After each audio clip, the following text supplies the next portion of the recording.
Police have shot dead 3 suspects, while 9 rape and armed robbery suspects have been killed. The stand has been a shootout that has taken place between police and criminals north of KwaZulu-Natal, a province plagued with violence, mafias, and gang culture. This has led to powers clashing heads and controversial ways of fighting crime. Administration under President Jacob Zuma has declared war on criminals, instructing police to adopt a so-called shoot-to-kill strategy. Some call it a crisis, some call it a war. This is the secret war in the East. South African police show off their skills during training as the country's fight against crime intensifies. To understand this conflict in the East, let's go back to one of the country's bloodiest conflicts. It's the 1970s. An IFP party leader, Mangosuthu Buthelezi, had worked well with the ANC. That's until the ANC began a movement that would change South Africa as we know it. Umkhonto wesizwe, born in the early 60s as the ANC's military wing. It generally became known as MK, its translation meaning Spear of the Nation. Many people feel that it is useless and futile for us to continue talking peace and non-violence against a government whose reply is only savage attacks on an unarmed and defenseless people. The African National Congress, which was a non-violent organization at the time, launched its very own rebel movement. It began mobilizing the youth while under exile. At the time, the IFP had a working relationship with the apartheid government, so this did not sit well with them.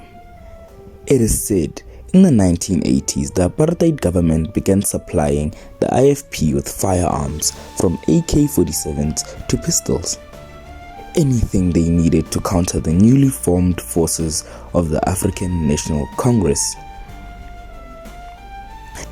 The NIS, which was the intelligence wing of the apartheid government, helped train IFP members to fight. They also brought them weapons and hitmen. They operated supply lines that led to IFP members so their forces could operate freely in the townships. This led to countless massacres throughout Gauteng and KZN, assassinations of elite political figures, and taxi violence. This conflict exploded when South Africa neared democracy, especially in areas with hostels which operated as garrisons in the middle of cities, which led to the death of 20,000 people in just 4 years. When the government realized they were losing both internationally and at home, they began dumping firearms in mass. They dumped AKs and R4s into the black markets of KwaZulu-Natal. Thus we reach modern day, where police in the KZN had a problem. Criminals had easy access to guns. They needed change. They needed a new mind. Enter General Nhlanhla Mkhwanazi. Mkhwanazi, known for his no-nonsense approach, declared war on criminals, leading several high-profile operations. Nhlanhla Mkhwanazi has cracked down on almost every single crime, from illegal firearms to police seizing hundreds of guns. He has targeted hitmen, which are nkabis, which are huge criminal syndicates in the KZN. But he has fallen into controversy because of his shoot-to-kill strategy. Yeah, well, it's a difficult question to answer. You might be happy with the activities that you've done, but if you know that he has been the only leader in government to take on the taxi mafia and has investigated the July unrest. Subscribe if you want a video on that.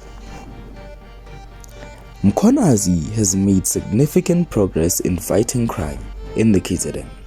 but he is up against deep-rooted corruption, powerful syndicates, and a broken justice system.